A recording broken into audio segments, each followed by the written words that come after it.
tell you where you are because you know where you are. But anyway, That's right. But this is St. Gabriel's. I know this is one of your hoods. So, but what I want you to know is that they are the dance champions. They have won continuously. So one of them has to get up and show us what their moves are at some point. Surprise me. Right. And here he is, none other than our mayor in his 27th town hall. Thank you. Thanks so much. That's right. This is number 27. 27. How many did we do? We 27. How many? Who knows the number? You know, Mark? 38 other town halls, a number of youth town halls, combination. Giving out two things before I chat. Did we give out, DJ, did we give out the magnets? So first the magnet. Can you hold up, Sister Sherry? The magnets, we're going to give out magnets to put on your fridge. And also these money in your pockets and more. We want to talk about this a little later. First of all, it's good to be back here. You know, I knew you as a state senator. I knew you as the borough president. And in fact, even back when I was a police officer, this not only this church, but this older adult center, I know so well.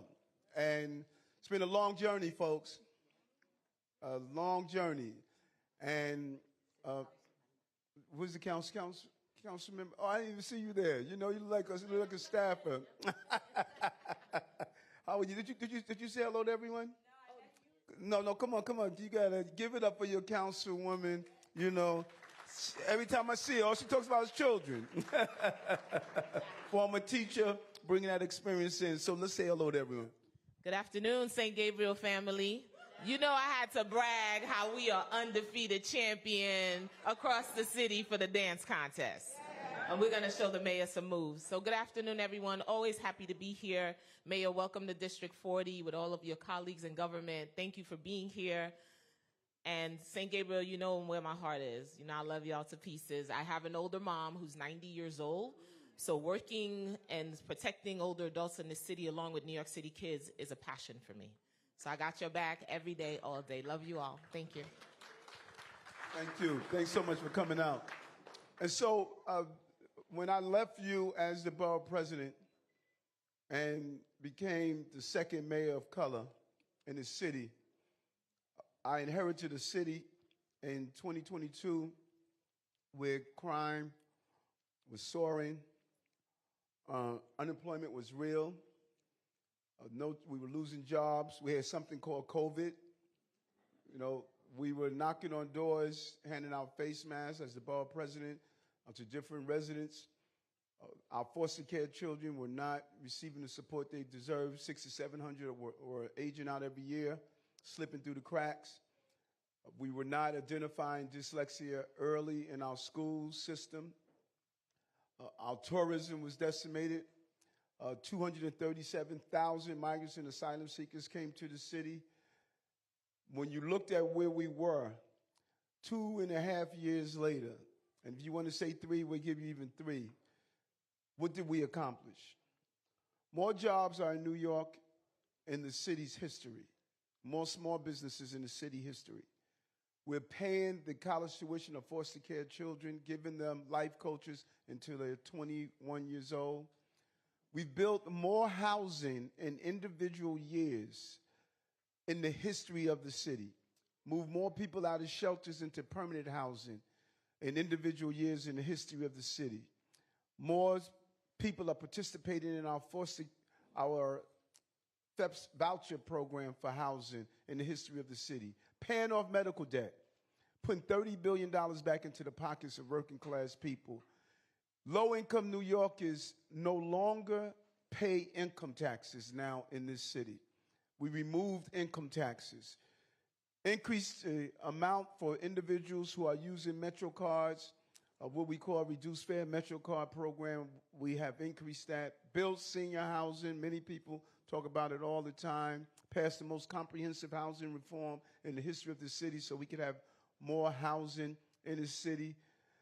Bond raters who do an analysis of how well you run cities looked at our city and raised our bond because how we managed crisis after crisis after crisis. We took almost 23,000 illegal guns off the street. We have the lowest number of shootings and homicides in the first 6 months of this year in the history of the city. And in the 7th month, the lowest number of shooters and victims of shootings in the history of the city. Transit this month has the lowest amount of crime in the recorded history of this city. 4.6 million riders, 4.6 million, only 5 felonies a day. We want to get rid of those 5, but think about that number, 4.6 million. But the piece I want to talk to you the most about before I start listening to your questions is immigration. Immigration. It is unbelievable how my entire record has been destroyed. Unbelievable. What I've done around the immigrant community as a police officer, as a state senator, and as the borough president, and as the mayor. There is no one who has embraced and understood the power of our immigrant population than I have. And because I fought to tell Washington they were wrong for having a porous border and having 4,000 migrants and asylum seekers come to our city a week, 16,000 a month at the highest level, that we had to food, feed, housing, clothes. We couldn't stop the buses from coming in. We couldn't even allow people to work like many of you and my family did to provide for ourselves. The federal government said you can't even allow them to work. I couldn't even allow them to volunteer and give them a stipend. They wanted to, a group of them came to me and said, hey, we would like to remove graffiti and do other things to show that we're happy to be here in the country. The federal government said you cannot do that. And because I had the audacity to say this is wrong and this should not be happening to us, it's costing us $7.7 billion, $7.7 billion with a B. I got hit hard. And let me tell you something. These last 15 months has been the hardest 15 months of my life. And I'm talking about as a police officer being shot at. I'm talking about living on the verge of homelessness. I'm talking about struggling with dyslexia. I'm talking about the struggles that I had. I never had a 15 months as hard as this. Because I saw all that I built up get destroyed. And particularly around this issue, the immigrant issue. You know, out of those 237,000 migrants and asylum seekers that came here in the city, not one child or family slept on the streets of the city of New York. And 90% of them are doing what you did. They're finding their way. Because that's what we do in this country. And so then, while President Trump was on the campaign trail, I never met President Trump. Never met him. He was on the campaign trail when that indictment came down on me, and he said, that's wrong what they're doing to him. That's wrong. And when he got elected, his Justice Department looked at the case and saw that it was wrong what they did. President Biden said the same thing. The Justice Department was politicized when he pardoned his son. Trump said it. I said it. Brian Benjamin. Many of you know who Brian Benjamin is. Brian Benjamin was the highest ranking African American in this state. They indicted him, destroyed his career. The same person who indicted me destroyed his career. The judge dismissed the charge. His career was destroyed, and it was over. And it's wrong, and it was wrong to happen. But to all of a sudden start to claim Eric is anti-immigrant. Those who have known me and know what I stand for know it's a lie. They know my history in this city of lifting up all people through my faith-based institutions, faith-based initiatives. They know who I am. And I served the city well, not only as a police officer, but as a state senator, as the first person of color to be borough president, and now as your mayor. We turned this city around. They told me it was going to take me 5 years. We did it in 3.5 years. And the indicators are all there. And the same narrative, go back and look when David Dinkins was mayor. It's the same narrative you hear now. And so I'm happy that the Justice Department looked at my case. I was facing 33 years in prison. And go read the indictment. I called the fire department and say, can you go do a building inspection? How many times have you called your council person, have called me and asked me to call agencies? That's what we do. That's what we do. And so if the Justice Department said this is wrong and dismissed the charges, people say, well, you should not have done it. Let me tell you something. I remember my mother, back when I was a child, Mommy used to hit the numbers. And I would say, Mommy, you can't do that. She said, baby, be quiet. God uses who he uses. God uses who he uses. And I'm a child of God. And you don't know where your blessings come from.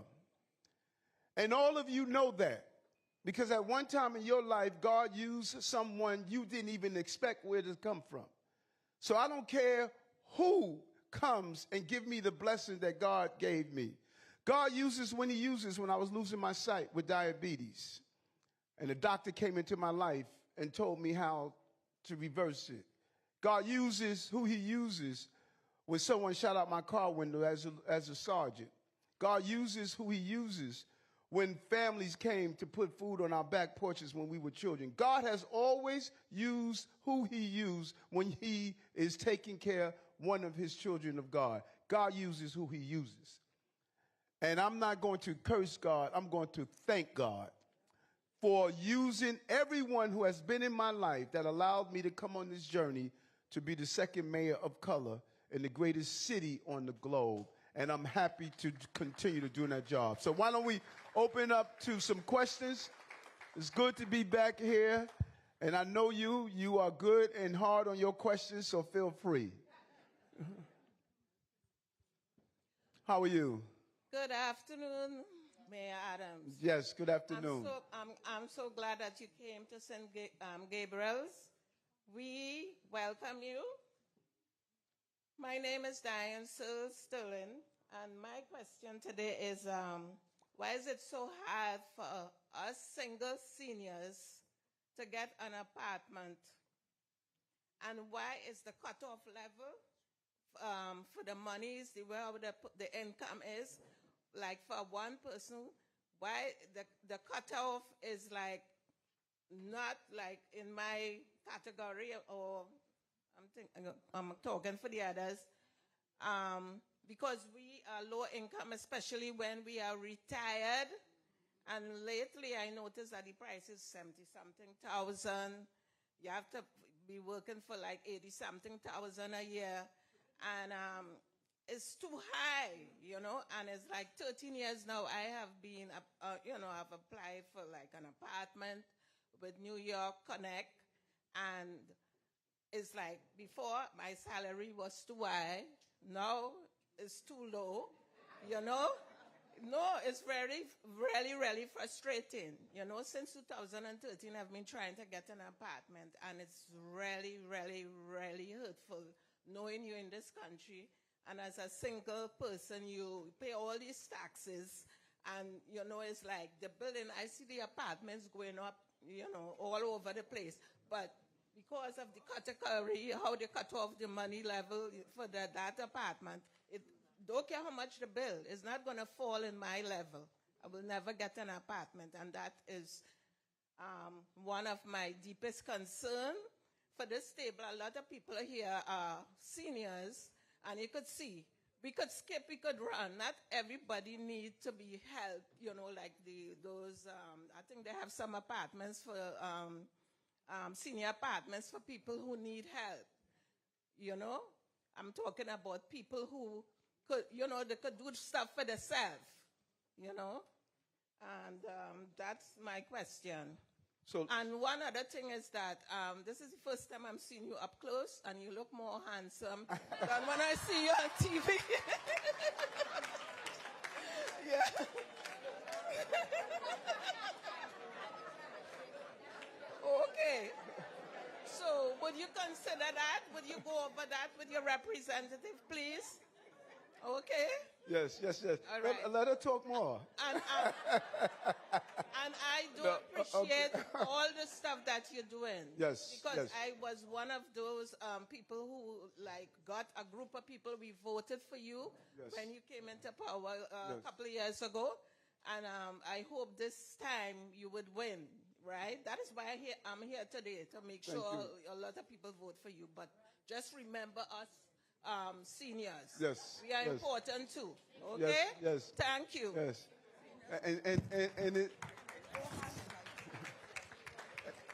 And it's obvious you are single because you were hitting on me.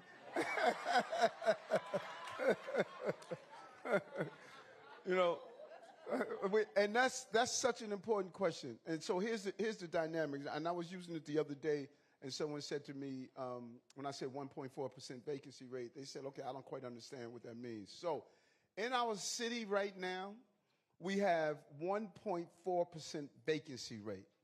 That means if you look at all of our apartments that we have in the city, and you ask, well, how many of them are vacant that we can move into, it's only 1.4%. 1.4%. The demand for housing has reached such a level of crisis, but we were not building enough. We have an inventory problem. And so when we built, like we had an apartment in the Bronx, I think we had something like 500 units. You get 30, 40,000 applicants because there's just not enough units. So what we had to do, we had to say we have to build more. And we did. That's what the city of Yes was about. We're now, for the first time in the history of this city, every community board must build a little more housing because the stock has dropped so much. But while we're looking for the future, we're also moving at a fast pace right now. We developed 2,400 units out in Willis Point. We are announcing new buildings and new apartments are coming online at a rapid pace. Then we're looking at how do we do what they call ADUs to build. I'm gonna come back to you to build more in the spaces that we're having. I had all the agencies look at every piece of land that we own and say, how do we build housing on that land? The Flushing Airport, it was vacant since 1984. We're now going to build thousands of units of houses. We're building a new community there. So we have to start building more.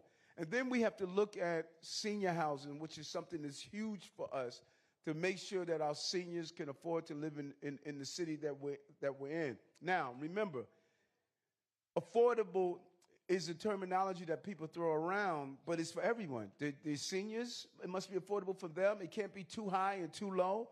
It must be affordable for my teachers and my accountants so they can be in the city. It must be affordable for my new families that are coming back to the city. It must be affordable for your college students. Some of you have children who graduate from college. They're just starting out in a job. It must be affordable for them. That's why there are different income levels and bands. And it gets frustrated. We fought to get affordable housing in the city through the state.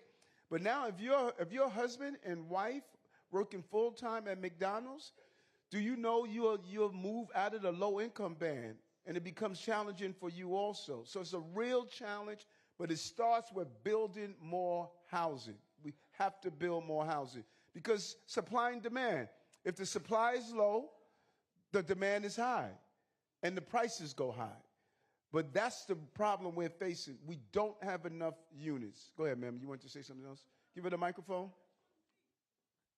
Okay, there's this. Could there be another system whereby they could give out the houses?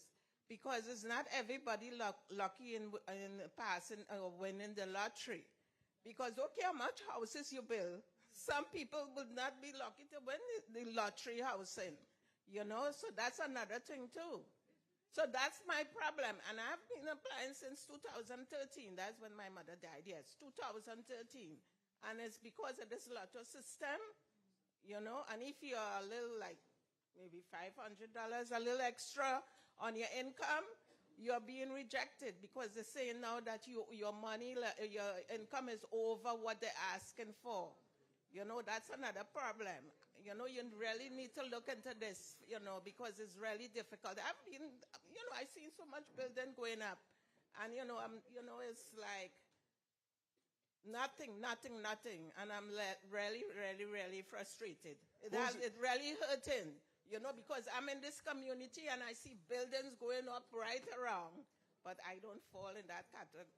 Okay, two things. One, you were saying there should be would you say about instead of the lottery, you said there should be something? Yeah, because I applied through the New York City. Connect.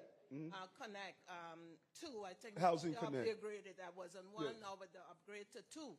But still, and before, like, they would say, like, okay, you work for too much.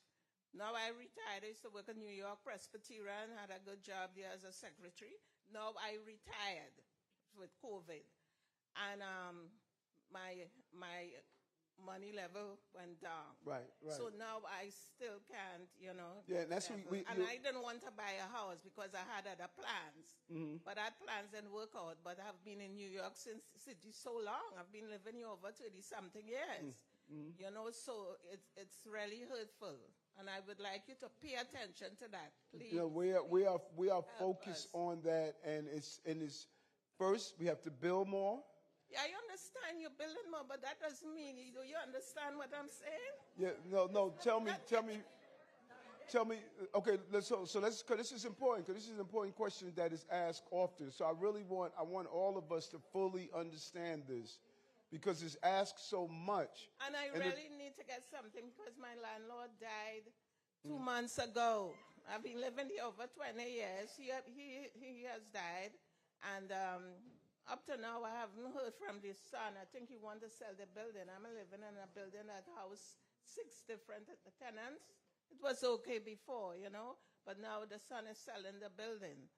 He hasn't even come for the rent for the past 3 months, so I know he's selling the building. Yeah, that's a long time to wait. So as an elderly person, I'm in jeopardy, you know. Yes. Because rent is so expensive now. So yes. This is important. I want all of us to understand this, because if we don't, we'll fall for any fast-talking person. We have an inventory problem. When you don't have enough housing to address the need from housing, it does 2 things. It overtaxes our homeless system, and it drives the price up, because it's just basic supply and demand. You don't have enough. If you don't have enough housing, so you're saying, Eric, I want to be able to move into a place. I need places. I can't throw people out of places. I need places that we can put online, and that's what we have done at a very fast rate, putting property online. Yes.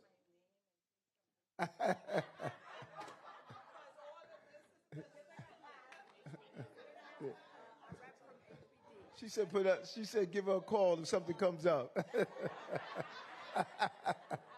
You know what? If I jump the line and come after you, I'm gonna have the FBI at my door again. You know, that's what happens. You want to add to that? Okay. So you got a contact. He's gonna speak.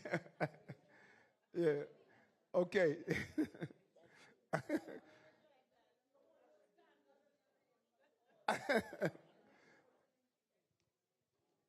Yes. You know what I'm saying? Yes. How are you? Hi. Oh. Good to see you. Good afternoon, Mayor.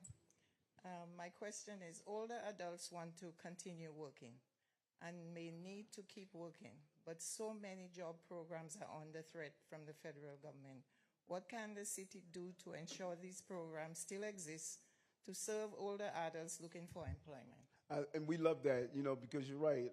Older adults are living more healthier lives, and they still want to use their experience. And I know we have a couple of programs. Who's going to tell me about it? The queen of older adults. The older adult.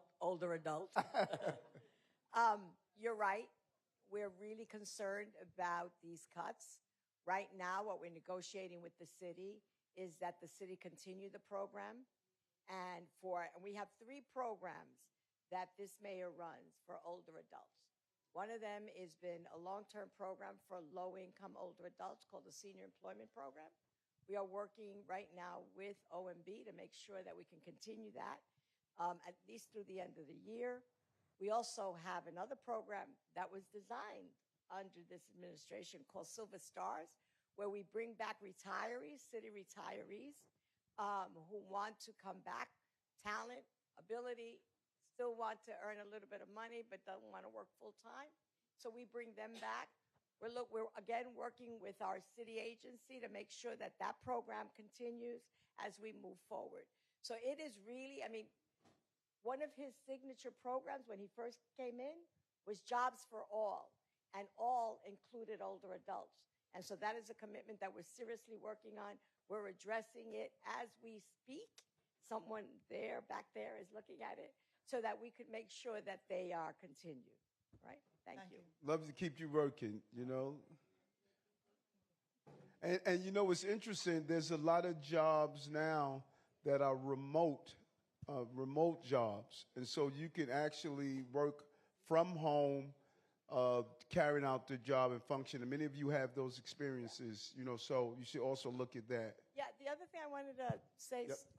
And one of the things that we also do with our partners in technology is that we have older adult programs that teach technology so people can be upskilled, but also so that you can know about FaceTime and all of that stuff that I'm still learning, so you can be in touch with your family. So that there are opportunities to make sure that your skills are refreshed. And it's a program that we have in partnership, and we do a lot with DYCD, but also with our Office of Technology. So it's ever present on his mind and on this administration mind about the need for skills and work jobs for older adults. Well said. How are you? How you been?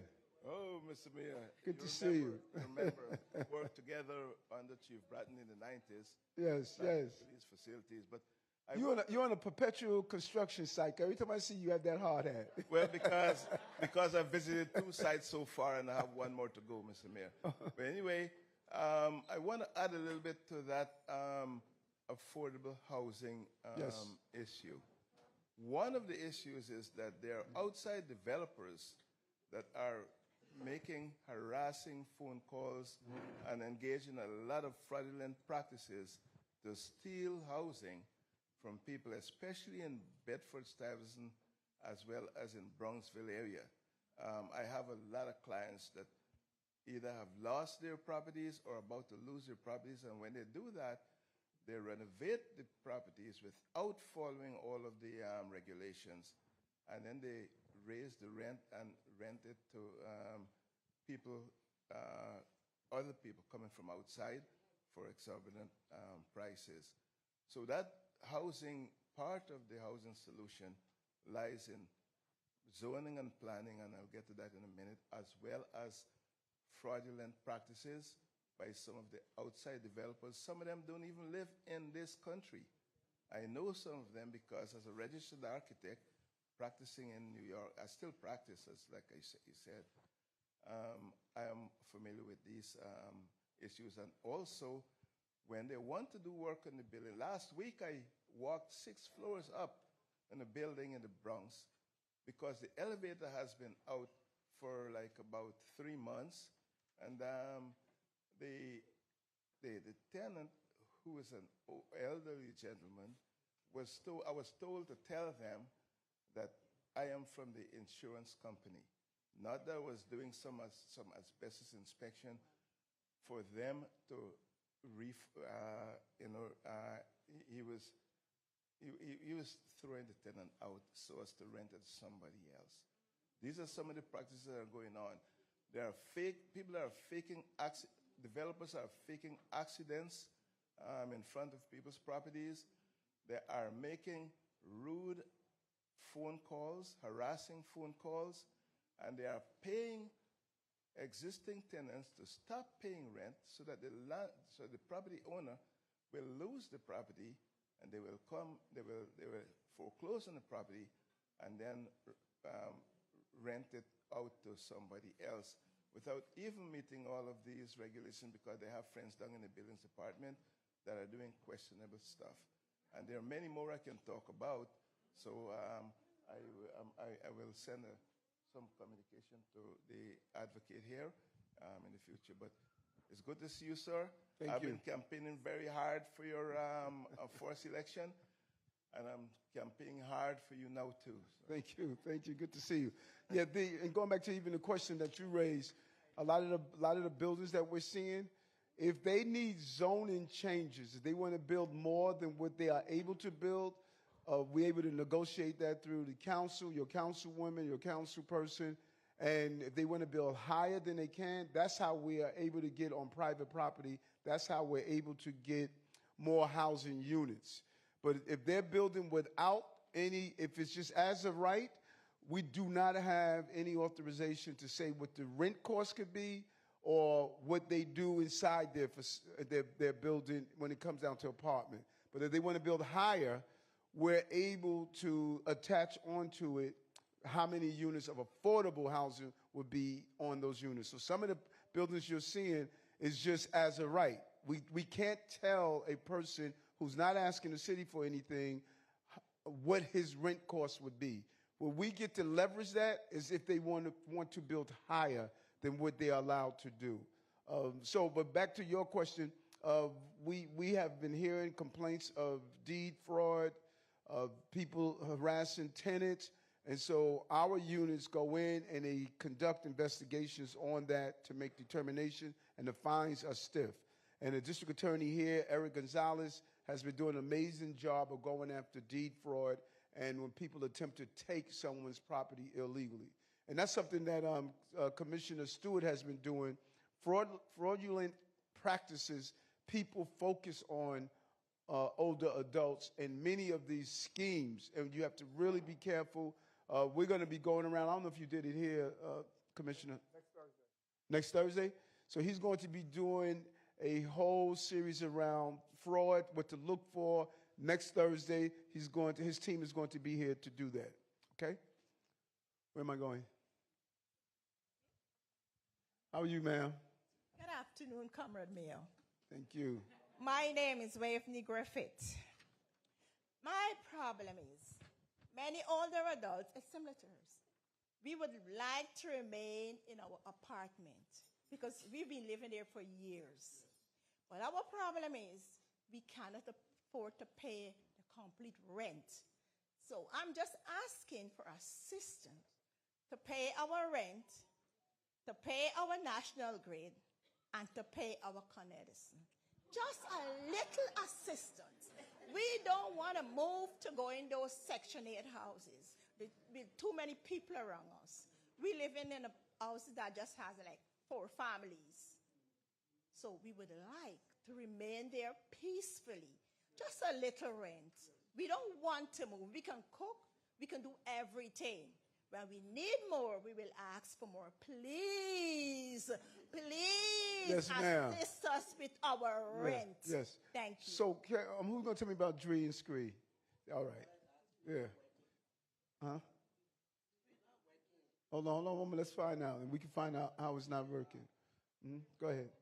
So the city has in your case, the senior citizen rent increase exemption. There's also a disabled rent increase exemption, where if you meet the qualifications and it's the income limit is $50,000 for the whole household. So you, your spouse, your kid, whoever lives in the apartment, $50,000.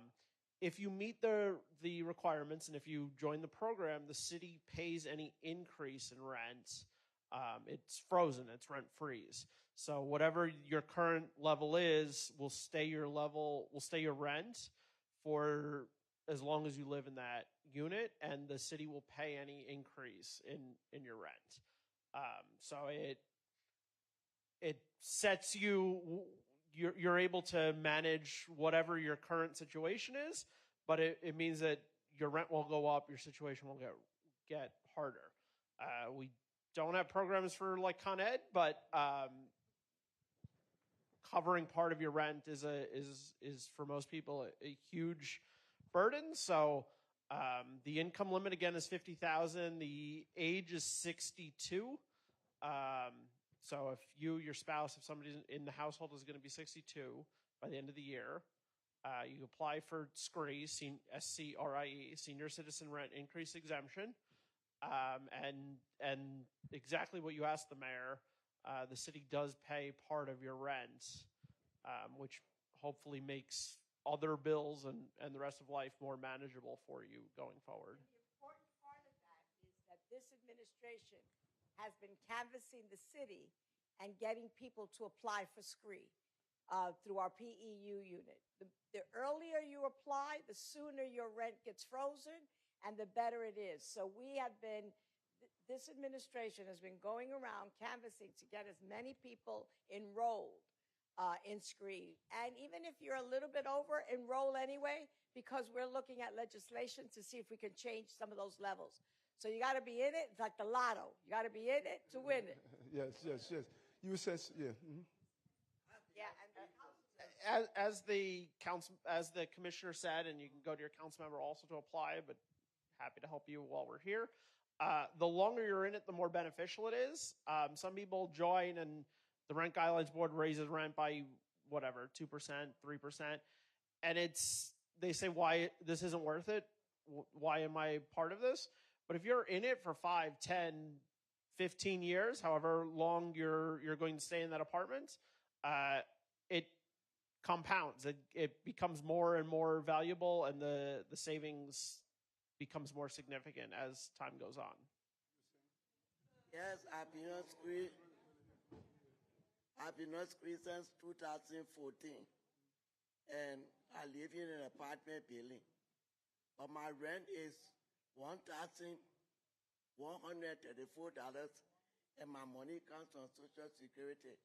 How much am I making Social Security? You see, so I have to do something about this SCRIE. It's not working. Now, you're in SCRIE now, right? Yes. Is your rent frozen? It's frozen, but it's frozen such high amount. But that goes back to what we're saying. The earlier you get in it, so the example that was just given reinforced what you were saying. The earlier you get in it, the goal is to freeze your rent. You don't want it to keep going up. You wanted to add something? I just, if your financial situation changes, there is an opportunity to recalculate. So if perhaps someone passes away, or you lose a job, or you retire and you're not going to work anymore, so you have your income limit is going to go down and stay down for the rest of the time in the apartment, there is an opportunity to recalculate based on your income. Okay.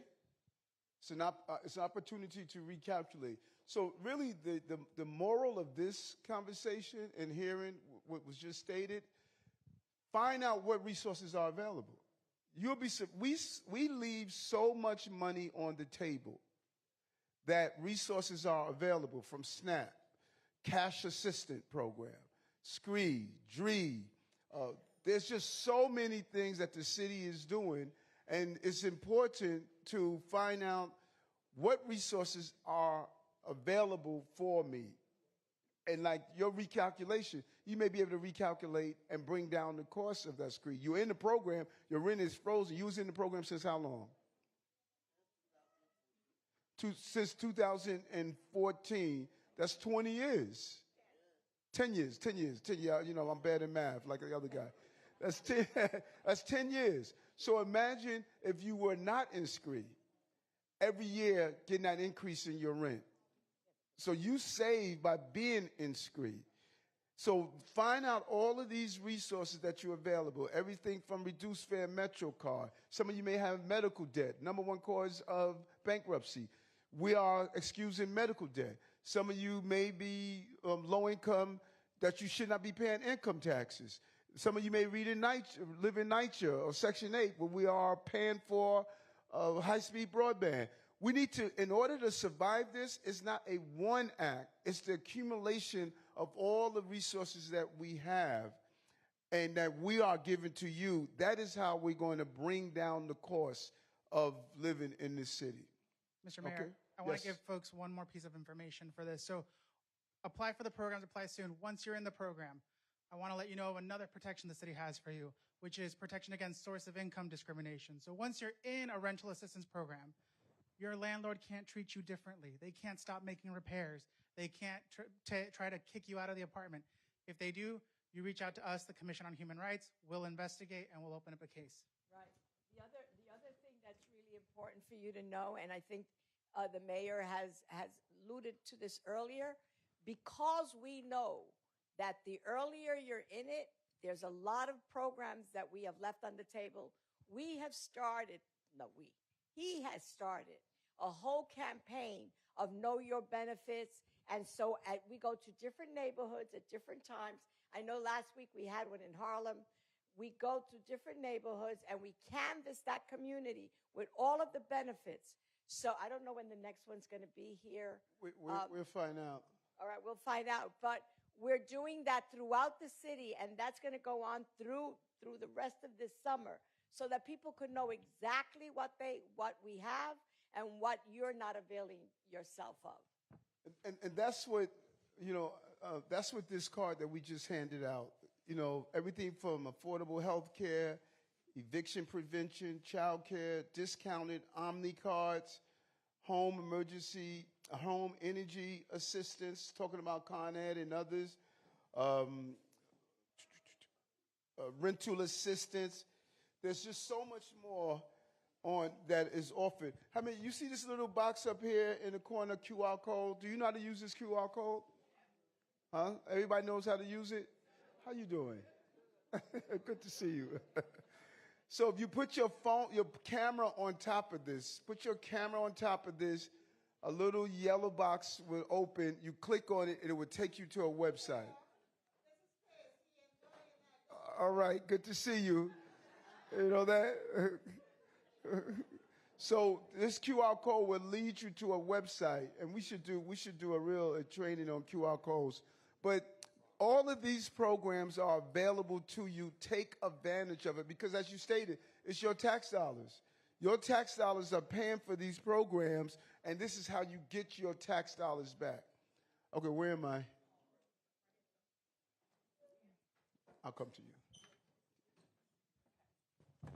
How are you, ma'am? Good afternoon, Mayor. Good My to name see is you. Magdalene Ellis. Yes. Is like everybody Just said. put your mic up. The vote for you. I did vote for you in the first election. Yes. But It's all good. I'm earning your vote again. Oh yes, and you're gonna get it again. No problem with that. My original question was already asked, but I have another one here for you. Yes. This really doesn't pertain to me, but it's pertain to my mother. She's 90 years old. She's not Wow. here. I want to know why should the people in Brooklyn, I'm talking about sanitation now, why the people in Brooklyn has to buy the brown garbage can, whereas other people get theirs free. They didn't have to pay for it. My other question is, she has the blue garbage can. Yes. Not the one that they have now, but the original one. They have covers, they are good. And sanitation is telling her she cannot use it. She has to get the garbage can that they have, the 55 gallons garbage can. And I need to know, is that possible? Is that right? She has the one with the lid on it. She has the one with the lid. The garbage can she has the lid. Yeah, it has a lid on it. It has covers. It's just that it's not like the new ones that they have now. The 55 gallon. They say that the one that she has is too small. She needs to get the 55 gallon garbage can. Anybody from DSNY? Let me look at that. Right. Two things. The cost of the garbage cans. We're looking at because they did a different style of them, so we're looking at that.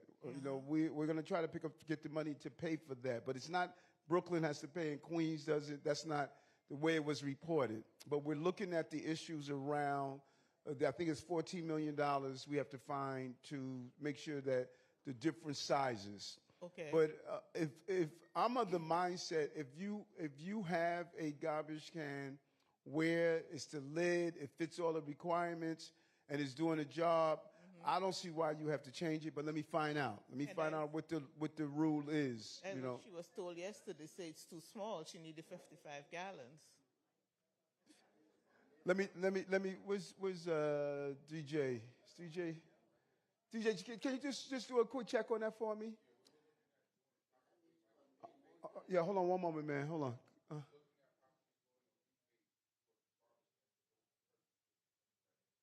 Yeah, just find out. Is it? She has a 55 gallon. They're saying it's too small. No, she don't have the 55. She has the regular one. They're telling her she needs to get the 55 gallons.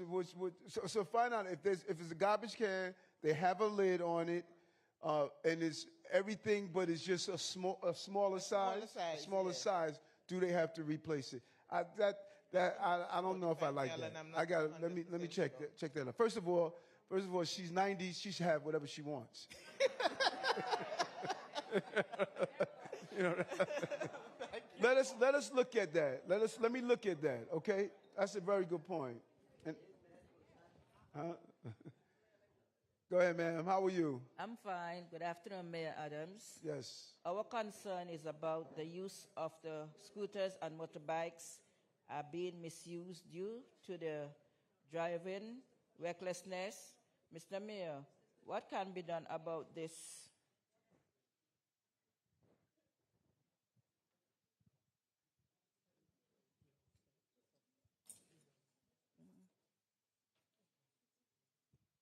Yes, I got it. I just wanted to say also Yeah.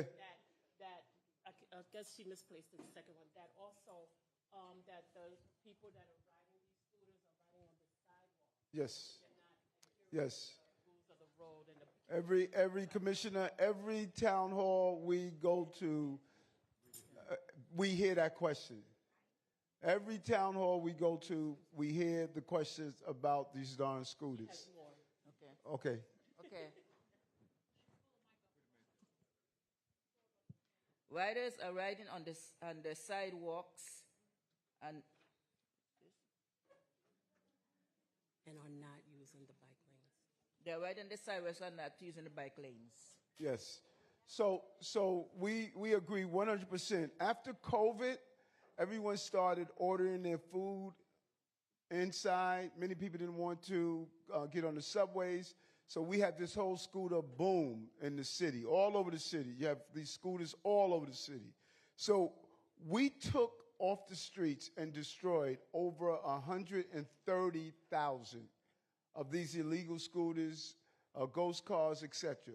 But, you know, they like the gremlin. Every time you take one, another one comes up, you know, so it's been constant. But we have changed the law on the speed limit for them. We also have an enforcement team that's now focusing on the scooters to make sure that they're operating not on the sidewalks, not being disruptive, because it has become extremely dangerous. If you're riding down the street or walking the street or trying to cross the street. Now we're even looking at legislation that's going to require registration and insurance. Because if you're struck by one and it's not registered and no insurance, then you're stuck with the bill. So we're zero focus on that. I told the police commissioner, I told the DOT, I told our entire team, we need to focus on these scooters because we hear it at every town hall we do, and we are on top of it. Okay? Thank you.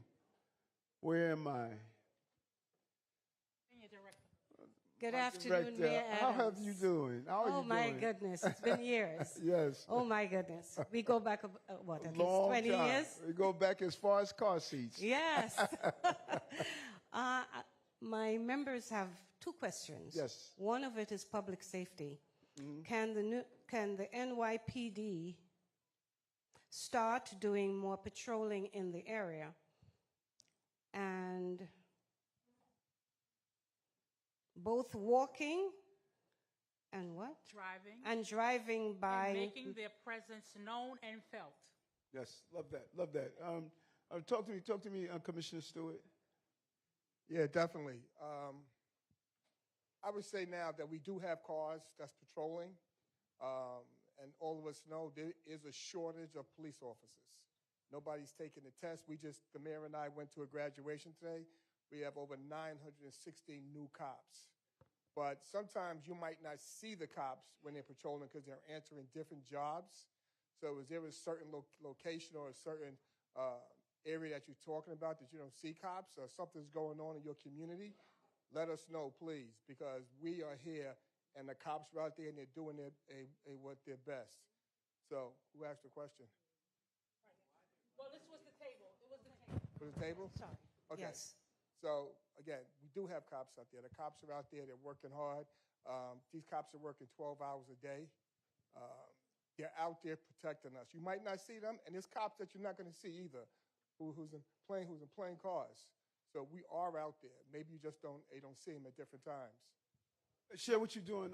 So you're telling us that we do have the service, both walking and driving, and making their presence felt in the community? So now we're doing a mobile field force. Mobile field force is that we're taking a certain amount of cops and putting them in areas that crimes are happening at. I'm telling you, there's almost 2,000 to 3,000 cops all over the city in areas where we get intel from that crimes are happening. So the cops are out there. Okay. All right. But he's doing something additional. Talk about your seniors and older adults in precinct. Yeah, just to tap on that. So the mayor and I go way back. 41 years of service to this city. And the mission has not changed. Public safety and community. So the mayor tasked me about 4 years ago. And his priority was older adults.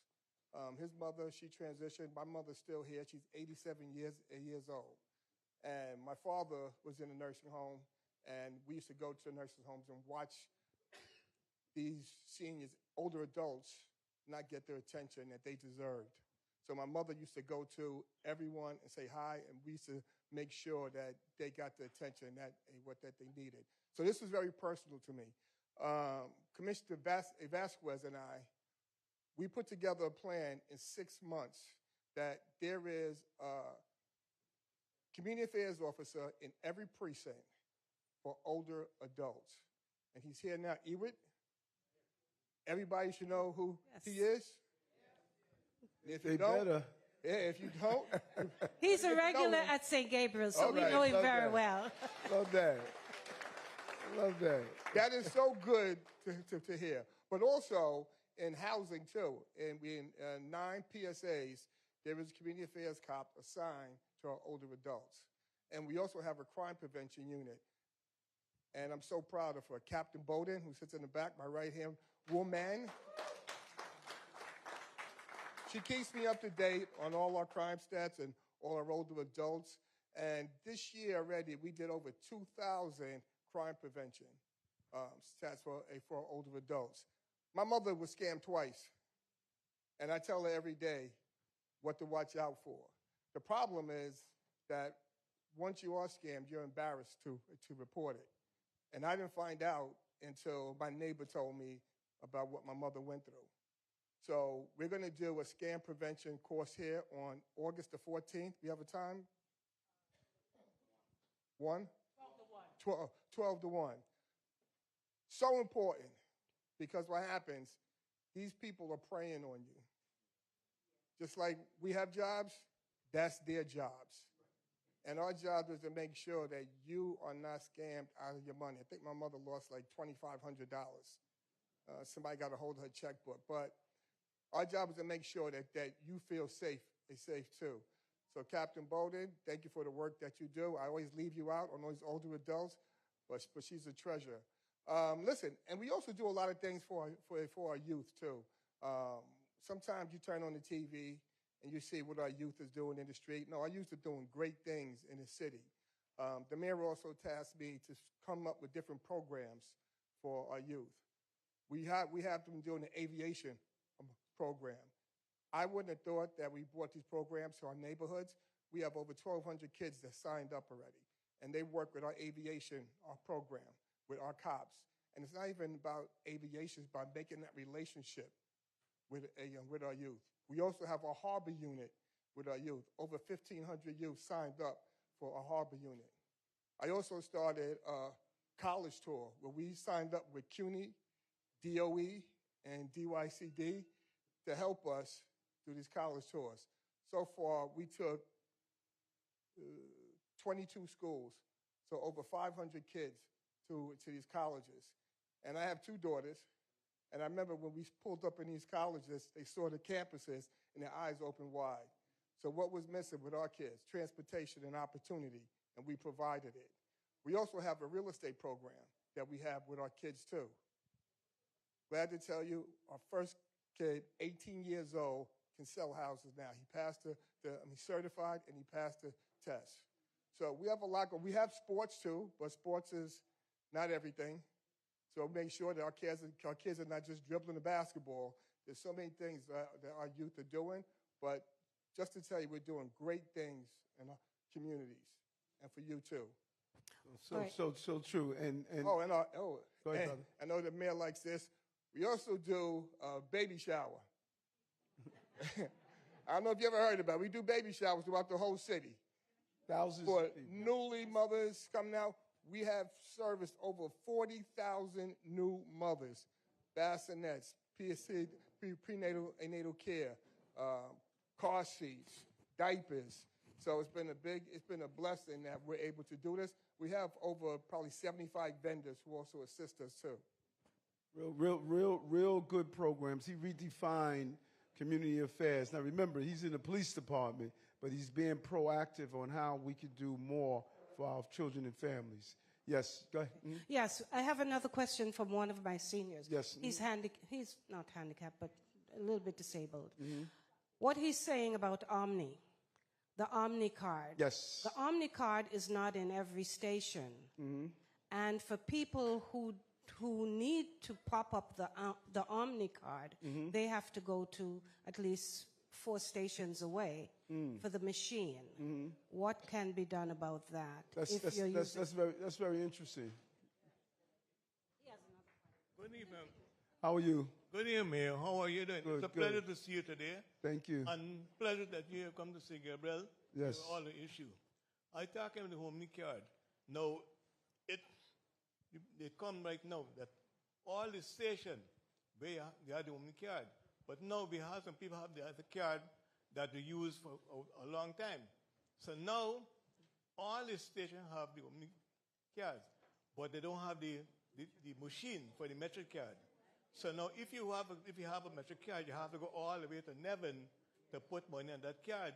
Now you got to travel, spend money to go and put the money on that card. What could we do with that? Because they had machines at Church Avenue, and there are places that people could go and put the money in the card. But now people are advanced in age, the card is not spring chicken to run to go all the place. So now you got to travel all the way to go to that place to put money in the card. What could you do with that? Be change, either put the machine back that help the people during the time, because some people have card until next year, April. Got it. Yes. The mayor, we don't control the MTA. It's controlled by the state and the MTA.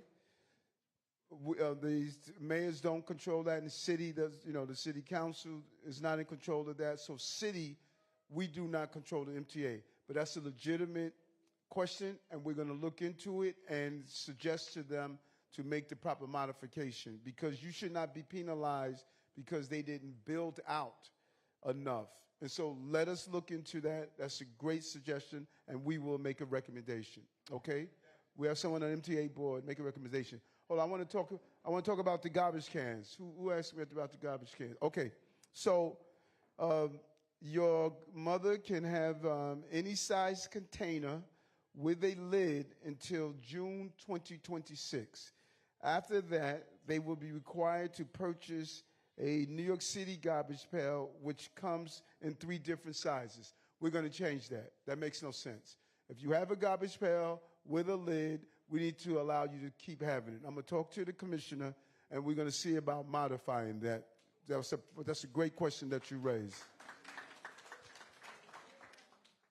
Yes, I'm going to get to those. Mm-hmm. Good afternoon, Mr. Hold on, I'm going to Mayor. come to you. I got to go come to you, and I'm coming to you. But let me just let them finish the flow, and we're going to come back, okay? Okay. Yes, ma'am. Good afternoon, sir. How are you? I am fine. My name is Ave Maria from the Senior Center and from the church. Okay. God uses whom he uses, and you're on holy space. That's right. So therefore, my question is, I've spoken to many seniors, and food insecurity, because of inflation and because of all the other inflations, that is now becoming unreachable. What is it that you can do to assist seniors? Because thank God for senior centers, we can get reduced meals. But sometimes we can't reach the senior center to get those meals. And some people, we have a purple pantry outside, we can't fill it enough because the need is so great. I was very grateful when I heard you were coming and when you said God uses whom he uses, and you know he feeds his people. So therefore, please see what it is you can do for and in the interest of seniors, because inflation is going to kill them. We talk about house and renting, then you have nothing left for food. So please, sir, could you see with your re-election, eminent, what you can do to save the seniors? I thank you and God bless. No, thank you. And that's a great question. And trust me, food insecurity has been around a long time. I remember growing up as a child eating that hard cheese. You know, I didn't even know milk was liquid. I thought it was powder. And I didn't even know eggs came out of the shell. I thought it was in that brown box, you know, where you mix it up with water, you know. So trust me, mommy had to make ends meet. She worked in a daycare center, and she would bring those leftovers home. She was a food service worker, and it wouldn't stretch for the whole week. And we had to make do. That's why we're putting money into the food pantries, you know, making sure that the food pantries are doing an amazing job. You know, mayors don't control the price of bread. That's not within our scope. But, you know, like I like to say, we want to put bread back in your pockets. So we need to figure out ways using the mayor's office of being honest and saying, how do we put money back into your pocket? Like programs like DREES, SNAP, like free or reduced fare Metro card, paying for high-speed broadband. What our team did, we said, let's look over all the things that are within our span of control to say, how do we bring down the cost for you? Reducing the cost of child care from $220 a month to less than $20 a month. You know, making free after school, universal after school program. All of these things we're doing because we know we don't determine how much bread is going to cost. We don't determine how much orange juice is going to cost or whatever else that you purchase. But we can do things to put money back in your pocket. And it's wrong to promise people that you're going to get all those things free, because you're not. You know, no one is going to go to these supermarkets and say that, hey, you're going to get all of these things for free. No. Government must find ways to use what's in their power to bring down the cost of living. And so it was huge what we did in Albany. For us to get rid of all income taxes for low-income New Yorkers, that's a direct dollar back in their pockets. We raised the earned income tax credit. Each time we go to the table and say, how could we find more money instead of taking out of your pocket to put it in your pocket? And food is a major issue. And, you know, we don't want people to merely only have to wait on food pantry lines. You know, we don't want that. And that is why the call is on the state and federal level to make sure that they too find ways to put money back into the pockets of working class people. Okay? All right. Yes, ma'am. How are you? I'm fine. Good afternoon, Mayor. My name is Faye Hunt, and I'm from Grenada. Grand Anne's Beach is one of my favorite locations. Oh, okay. Good to know. Falls. Good to know. Okay, I remember St. Gabriel's Church and the center, and also I live in Canarsie. My question to you today is what sanitation and DP doing about the catch basins in the Canarsie area?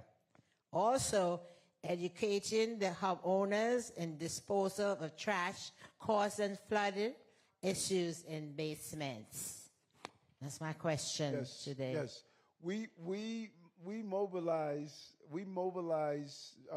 during storms. In particular, we go out and have a cash basin crew that goes out and clean. But we also did an initiative of, I think it was I don't know if I was borough president or mayor, when we went out and did the whole adopt a basis, where people who live on the block will play a role in going and declogging, because the paper on the top really prevent the water from flowing, and that causes some of the flooding that we are experiencing. But if we need to go out there and do a whole nother block by block training, or go to some of the community boards, the PTAs, of declogging your cash basins are crucial, because that area is prone to flooding. And so we'll go out and do a whole nother round of series of training, hand out flyers and leaflets, and get everyone engaged, because it plays a major role during storms. Well needed. Okay. Thank you. Thank you very much. You're welcome. How are you, ma'am? I was actually talking to behind you, but I do want to know how you are also. Let him know that you can go to Walgreens and get your MetroCard filled. Okay. And there are other places also, I don't know what they are, but maybe someone have a list of them. We should get that. Okay, do we have the list? Okay, great suggestion. Well, let's get the list. You go to Walgreens. Yes. Good evening, Mr. How are Mayor. you? I'm fine. How are you?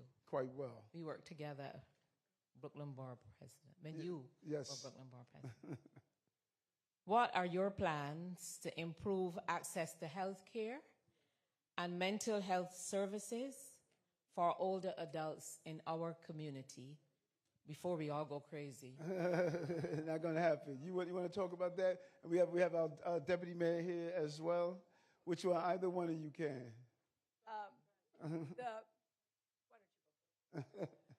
Good evening. Thank you for that question. So, as you know, under Mayor Adams, mental health is a priority, right? And so DOH is under our portfolio, so is Office of the Aging, and DOH does both physical health and mental health.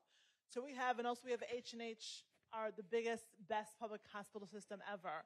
So I would say if you have a concern and you don't know where to go, our H&H locations will take anyone, regardless of income, regardless of documented status.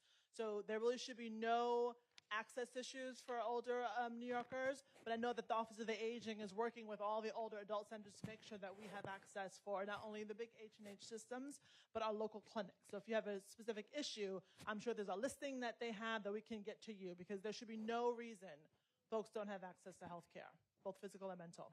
Well, before you do that, share some of what we're doing around mental health, because we've taken we have not ignored the mental health issue. Correct. We have been very aggressive about it, and what the deputy mayor and her team, what they are doing is really going out and meeting people where they are in the subway system, on the streets. We have been extremely, extremely forward-thinking on mental health. And really all credit to this mayor. Under this administration, when he came in office, he said, gone is the day where we walk by our New Yorker, our brother or sister who is clearly in need of support and help, and we're taking unsheltered homelessness very, very seriously. So we understand the importance of providing everyone with access to not only food and shelter, but physical and mental health care. So we have partnerships with DOHMH, NHNH, and NYPD and the MTA police to make sure that we are going out into the subways to make sure that folks who are clearly in need of support can get that health care, get that support, and we bring them in to get that support. And we're working very, very closely with our Division of Homeless Services, and we have outreach teams that go and make sure that folks who need shelter are coming in, who need health care, who need mental health care are coming in to care to make sure they get that support. We do not want to see folks who are living on the street or unstably housed without access to care. There are many, many access points for folks to get that care and support. What is it? The number for mental health now is not 988. 988. 988 is the number for if you have a loved one or family member, or if you need mental health support. 988. And we've also are doing something with our teenagers. You know, we talk about older adults, but our teenagers are really experiencing, mental health issues, of high level of depression, suicidal ideations. So we're really looking at both ends of the spectrum. We do, it was a teen talk, right? You know, teen space, where they're able to use their devices to get a mental health professional to assist them. And it's really impressive how many young people are using the technology to communicate with a mental health professional.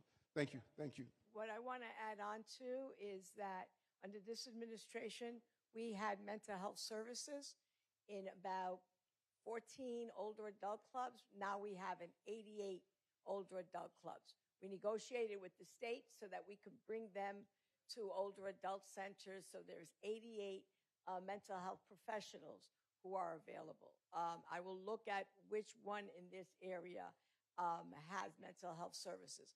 Because mental health services, you know, especially if you're an older adult, there's a lot of taboo around it. And our job is to also make it friendly with you, for you, and bring it home to what are the issues that you need to face. The council member wanted to add something too. Of course, you know, I'm always thinking of young people. We added 988 to schools too. We passed a legislation. So if you have any young people in your life that have suicide ideations or need mental health, you also have 988 also in school, on the school level for young kids as well. Yeah, good stuff. Good stuff. You know, it's amazing how if we go seek medical attention for a pain we have in our side, our stomach, our back, it's okay. But when people say, listen, I have a pain in your brain, you should be comfortable enough. Yeah, you need to be comfortable enough and go and talk about it because, these are very stressful days for all of us, for one way or another. And the support is there. The support is there. Where am I? How are you, ma'am? Good afternoon, sir. Good to see you. My name is Judith Gregory. I'm speaking about housing. What is affordable housing? Before you rent a place, would you suggest that they get their rental apartment history to know how much it should be? Would that make a difference? And a lot of people can't afford housing in the city. Yet, there are so many buildings going up. Why? Yes. So if you are in a rent-stabilized apartment and a tenant moves out, that apartment can only go up a certain dollar amount. It cannot go up. If you're in a rent-stabilized apartment, a long-term tenant moves out, and the apartments in the area can go for $3,000, for example, a month for one bedroom. That landlord cannot raise the rent up to that level. Let me ask you another question. If they told you that they renovate it, right? How would that? Is there a fighting or a court order or whatever you can? There's only a certain amount they could attach to the rent on that renovation. And so if you have an apartment that you're trying to rent because someone moved out, if a rent-stabilized apartment, then you can find out what that rent is supposed to be, what you're supposed to be charged. They can't just do whatever the market can bear. They have to only increase it by a certain dollar amount. Okay. Okay? And my first question. Yes. What is affordable housing? Yeah, think about that, because that's a good question. Because I always hear that when people say affordable for whom? Affordable for New Yorkers. You know, when you think about affordable, you want to know about low income, you want to know about middle income, and you want to know about market. You want to know about market. You want to know about all three of those different levels. And so what's affordable for two people who are full-time in Burger King is different from what's affordable for the teacher and the accountant, or what's affordable for the stockbroker. So what we must do, we must create an environment where everyone can live in the city. So a certain number of houses going to be apartments or units going to be for low income. Some are going to be for middle income, and some are going to be high income. I'll come to you, man. Because we are losing working class people in this city. They're going to live to Jersey. They're going to live in Pennsylvania. They're going to live in Connecticut because we are not building housing on all the different levels. And so I thought the good question that was raised when it was stated that, hey, I made a certain amount, now I made too much. So we have to make sure those income bands are spread out, that we are holding on to all levels of New Yorkers. And those numbers are determined on based on the AMIs, based on what is the AMI for a particular area. That's how it's determined. Yes. Go ahead, ma'am. I saw somebody. Yes. Yes, ma'am. There's a mic right there. I just wanted to know yes. what is the amount that you say is low income? How much you have to be making that is considered low income? HPD, we have that number? You have the exact number? And it depends on what go ahead. Hold on. We got HPD in the house. So if y'all want to beat somebody else, don't do me. That's correct, everyone. Kevin Paris, if you have housing questions, beat me up, not the mayor. Keep it. Well, beat me up with words, not with fists. I'm sorry, again, making the jokes. She wants to know the... Oh, yeah. So the area median income, which is what AMI is, if you're looking about 30 to 40% of the area median income would be like low income. And then as you go up the tiers, you go from extremely low to moderate to middle. Give him so I don't have the dollar amount memorized in my head, but definitely when I put the mic down, I'll have those exact numbers to share with folks. You could do what is done is based on the area median income, and that may be a cost to do that. Based on that, we do a percentage of the area median income. So, for example, let's say the area median income in this area, let's say is $80,000. That's the area median income. We would do a percentage of that. A percentage of that area median income would be the low income housing. A percentage of it won't be 80,000. It'll be a percentage. It could be 30%. It could be 40%. We have some people who are making $40,000. Hold on, brother. I'll come to you.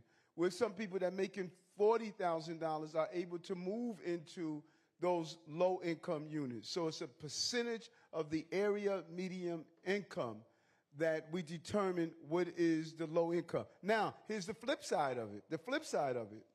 Let's say we say the $100,000 is the area median income, which is high. And let's say that you could get an apartment if you make 30% of that. 30% of that. That would be low. But if you're making more than that, you're all of a sudden out of the band of the low income. So if you make it too low, you are not eligible. But if you make too much, you're not eligible. So that's why it has to be a balance. We need to do a cross section. Yeah. We need to have low income and we need to have middle income. If we have all low income, many of you may not even be eligible for it. You may make too much for low income. And that's why we need those different income bands so that we're not denying working class people housing. Go ahead, sir. You want to ask a question? Yes, sir. Good afternoon, Mr. Mayor. How are you? I'm good. I would like to find out what is the poverty level in the city? I'm sorry, the what? The poverty level. Property? No, poverty. Poverty. Poor, the poverty. What's the poverty level in the city?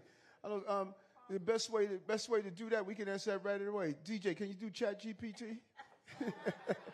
Just ask them what's the poverty level. Poverty, P-O-V. What's the poverty level? Well, did you have a follow-up? P-O-V. P-O-V. I don't have that question right away. Mr. Mayor, if I could just also, I wanted to piggyback on something that the mayor said earlier, because I'm hearing a lot of comments about people talking about the number of buildings coming up in the area. I just want to reiterate, those buildings on private sites, we don't have the ability to really, do the programming there. Our programs are good for on sites on public sites, as well as those developers who need some assistance from the city, whether it's through rezoning or through it's a refinancing of their building. That's when we really have the ability to institute our programs to allow for affordable housing to happen. So that's so what was just shared is so important because people see buildings going up, and they say there's a lot of buildings going up. So why can't we get in those buildings? Some of them are private-owned land. If they don't come to the city and say, hey, we want to build some affordable housing on the land, we want to build higher, or we need subsidies from the city to assist us in building higher, we have no control of it. If just like, how many of you are property owners? Who own a house here? If you own a house, I can't come to you and say, this is how much you could charge in rent. Because you're a private homeowner, and particularly if it's not in our rent stabilization program. So that's what this country is about. Property ownership is the heart and soul of this country.